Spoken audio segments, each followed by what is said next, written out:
Well, he survived a critical test, and now NDP leader Jagmeet Singh has a seat in the House of Commons.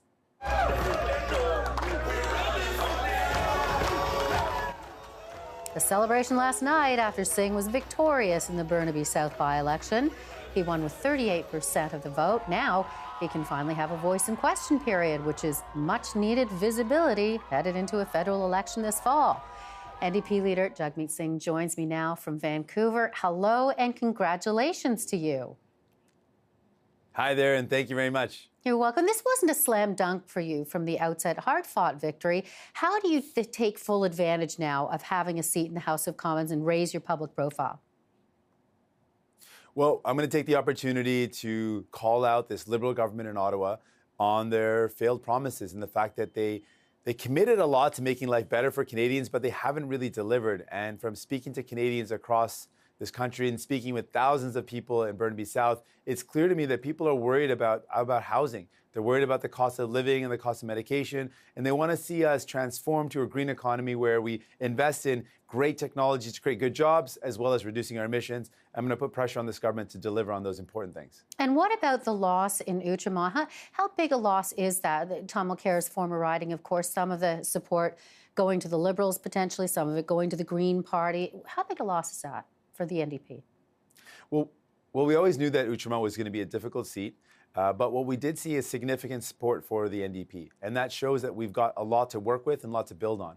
And Quebec is very important to me, and that's why I've committed next week to laying out our plan for Quebec, specifically laying out what we're going to do to continue to show the people in Quebec that we're on their side. We've already done some strong work in terms of offshore tax havens and the ideas of language, culture, and identity, and we've also really laid out some clear ground around the fact that we don't believe that it's an appropriate use of our taxpayer dollars to buy a pipeline, things that really resonate with the people of Quebec. There's more work to be done, and I'm going to lay out that plan next week. Well, and speaking of resonating in Quebec, what about SNC-Lavalin? What if that support starts to shift more toward the Liberals?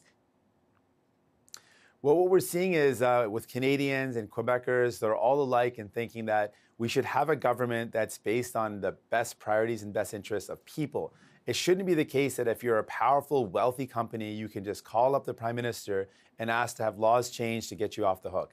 No one wants to see that, not Quebecers, not people in Canada. And so we want to make sure that people know and can trust that their government's on their side. Right now, it doesn't look like that. Right now, it looks like Mr. Trudeau is on the side of pharmaceutical companies and protecting their profits, on the side of SNC-Lavalin and trying to get them off the hook, and on the side of oil and gas by continuing to subsidize with billions of dollars. We want to ensure that Canadians can believe that we will be there for them, put them first, housing concerns, the environmental concerns, and make sure that they can see an expanded healthcare system that includes medication coverage for all.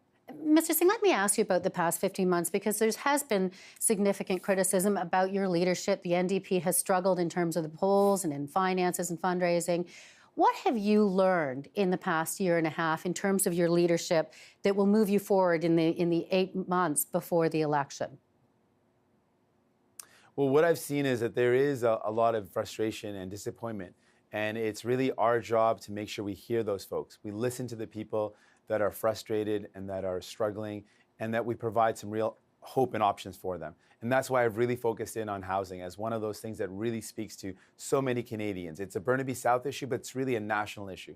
And that's why I really want to focus in on how we can ensure that we get back to building affordable homes again. I want to build 500,000 affordable homes across this country. I want us to build co-ops, non-market housing, and I want us to really protect that dream of home ownership. It's possible if we make the right choices. And that's why what we're laying out is the choices that we would make as government, as opposed to what we've seen the Liberal government and Conservative governments do. But how do you turn the ship around? And you've outlined in part the plan ahead. But in terms of your leadership and what you've learned, what will you do differently?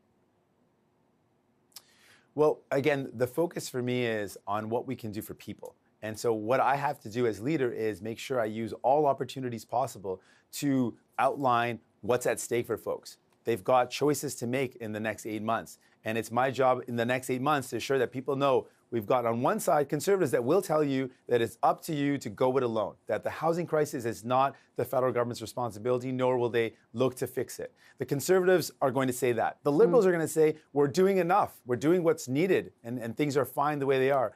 where we know people are not fine, people are hurting, people are struggling. And that's why it's my job to make sure people know New Democrats believe you deserve better. And we're going to show folks that there is a better way. And do you think you were at a significant disadvantage because you didn't have a seat for so long?